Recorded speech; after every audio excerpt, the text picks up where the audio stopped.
भगवान ने जब बंसी को बजाया, सर्वप्रथम भगवान ने बंसी को बजाया तो उस बंसी को केवल एक जीव ने नहीं सुना। जिन्हें जीव आत्मा है, पशु है, पक्षी हैं, अरे और तो और जो पशु होते हैं, जो पक्षियां होती हैं, और जो यमुना जी का जो जल है उनका उसका कार्य क्या है? बहना हो। लेकिन जब उसके कान में भगवान की जो बंसी है उसका वाचन, उसका वादन होता है तो जो चलना है वो बंद हो जाता है। और गोवर्धन जो पर्वत है पाषाणवत है, लेकिन जब बंसी को सुनता है तो वह भी प्रभावित होने लगता है। बंसी का यह चमत्कार।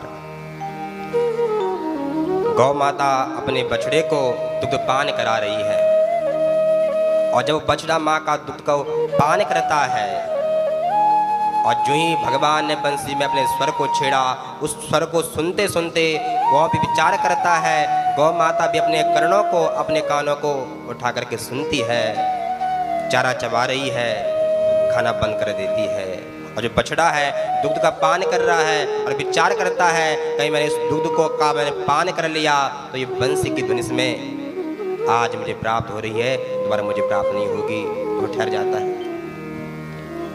अरे और तो और किसकी बात करें, वन में जितनी मृगियां हैं और वह भी अपने पतियों के साथ भगवान के इस बंसी वादन इस का श्रवण करती हैं। सुंदर भाव है। भगवान ने 2 बार बंसी को बजाया, लेकिन जब भगवान ने प्रथम बार बंसी को बजाया, जितने जीव हैं, जंतु हैं, पशु हैं, पक्षी हैं, सभी को उस ध्वनि को स्मरण किया, सुना।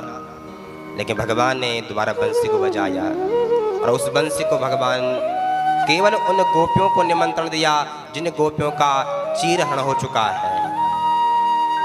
सुखदेव स्वामी कहते कि परीक्षित, भगवान पिता रात्रि सरदो फुल्ल मल्लिका वीक्षरन्तु मनश्चक्रे योग मायामुपाश्रिता। सुखदेव स्वामी महाराज में प्रवेश करते हैं। कहा कि महाराज क्या है? शरद पूर्णिमा का दिन आया और भगवान ने रात्रि को भगवान ने बंसी का वादन किया, बंसी को भगवान ने बजाया।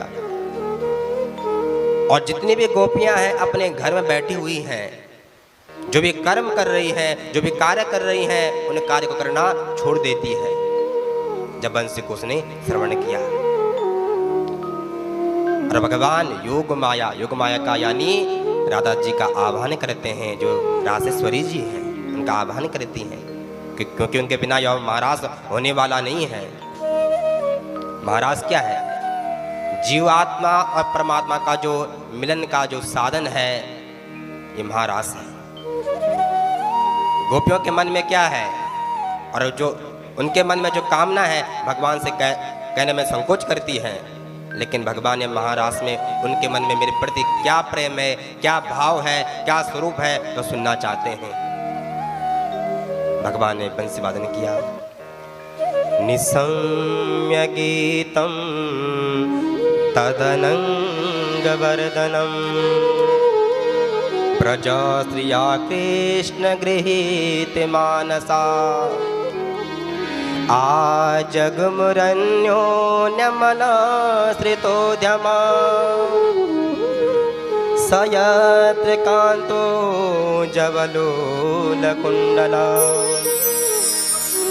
और जो भगवान ने बंसी वादन किया तो जितनी भी गोपियां अपने घर में काम कर रही हैं, कार्य कर रही हैं, एक गोपी अपने पुत्र को दूध पान करा रही है, तो एक गोपी श्रृंगार कर रही है, तो एक गोपी अपने पति के लिए हलवा बना रही है। लेकिन उनकी क्या स्थिति है?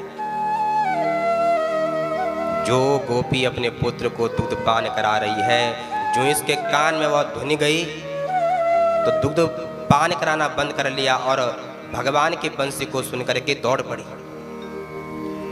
और जो गोपी वस्त्र पहन रही है उसे भान नहीं, मैं कौन सा वस्त्र मैंने पहन लिया, भान नहीं है। और जो गोपी श्रृंगार कर रही है, बिंदी को कान में लगा लिया, काजल को होंठ पे लगा लिया, सब भान को भूल गई है और बंसी को सुनकर दौड़ पड़ी। लेकिन एक गोपी है, उसने बंसी की तान को सुना और तान को सुन करके जो जाने का प्रयास किया, पति ने रोक लिया। कहाँ जा रही? और पति ने किवाड़ लगा कर उसे बंद कर लिया। लेकिन इस गोपी के मन में इतनी वेदना जब हुई, इतना दुख हुआ, इतना कष्ट हुआ, विचार किया कि भगवान ने जब हमारा चीरहरण हुआ था, भगवान ने वचन दिया था कि शरद पूर्णिमा की रात्रि को तुम्हारा मैं मान करूंगा, सम्मान करूंगा।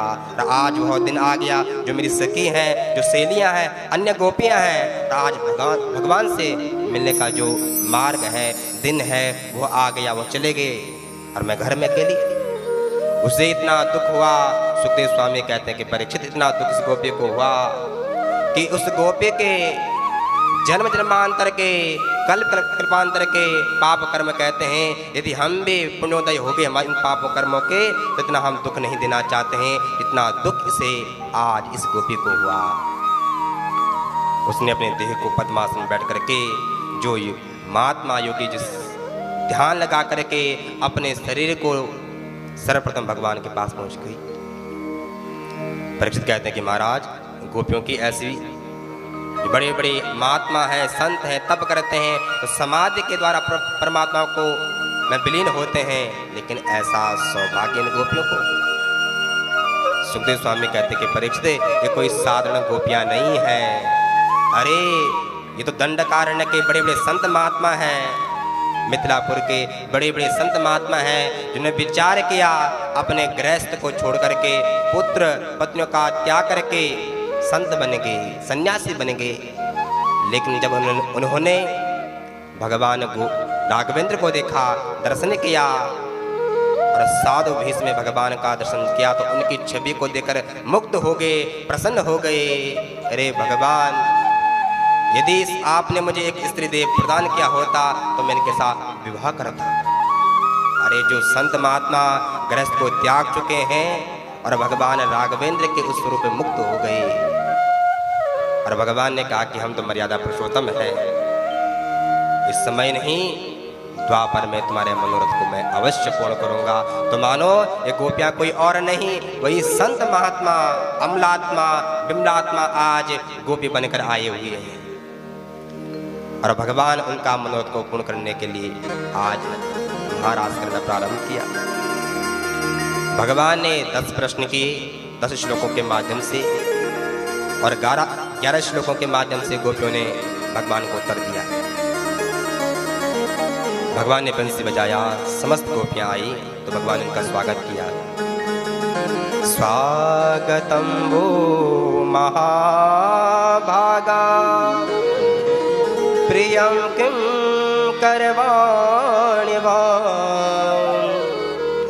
ब्रजस्यानामयं कश्चित् प्रोतागमन कारणम्। अरे देवियों, आपका स्वागत है, स्वागतम स्वागतम देवियों, आपका स्वागत है, अभिनंदन है। तो गोपियां प्रसन्न हुई, आज प्रभु ने हमें पुकारा, हमारा आह्वान किया, और कितने प्रेम से आज गोविंद हमारा स्वागत कर रहे हैं, बड़ी प्रसन्न हुई। तुरंत भगवान ने पूछा, भूतागमन कारणम। अरे देवियों जी, आई हो, लेकिन किस लिए आई हो, कारण क्या है? जो ही भगवान ने पूछा भूतागमन कारणम, तो उन्हें दो देवी जो देवी हैं उनका मुंह लटक गया गोपियों का। अरे पहले तो इतने प्रेम से हमारा स्वागत किया, और जब हम आ गए बंसी बजा करके हमें निमंत्रण दिया, और जब हम आज आ गए तो कहते हैं कि क्यों आए हो? ओहो, समझ गया, लगता है कि घर में पतियों के साथ झगड़ा हुआ होगा। देखो देवियों, ऐसा कभी नहीं करना चाहिए। पति कितना दुष्ट क्यों ना हो, अत्याचारी क्यों ना हो, पापाचारी क्यों ना हो, क्रूर क्यों ना हो, पत्नी के लिए पति ही अपना भगवान होता, परमात्मा होता है, ऐसा नहीं करना चाहिए। भगवान कहते देवियों, जान गया, ओह लगता है कि शरद पूर्णिमा की रात्रि है, तो चांदनी को देखने के लिए आई होंगी। गोपियाँ कहते नहीं महाराज, इस चांदनी का दर्शन हमने अनेक बार किया है, एक बार नहीं अनेक बार किया है। तो भगवान कहते कि रात्रि का समय है और ध्यान रखना चाहिए, वन में जंगल में हिंसक जानवर रहते हैं, तो कहीं तुम चांदनी का दर्शन करते रहे तो किसी जानवर ने आकर के हिंसा कर ली, प्रहार कर दिया। लेकिन गोपियां कहती कि प्रभु नहीं, अनेक बार इस चांदनी का हमने दर्शन किया है, तो क्यों आई हो? ओहो समझ गया, आज आप मेरा दर्शन करने के लिए आई हो। देखो देवियों, आपको ऐसा नहीं करना चाहिए।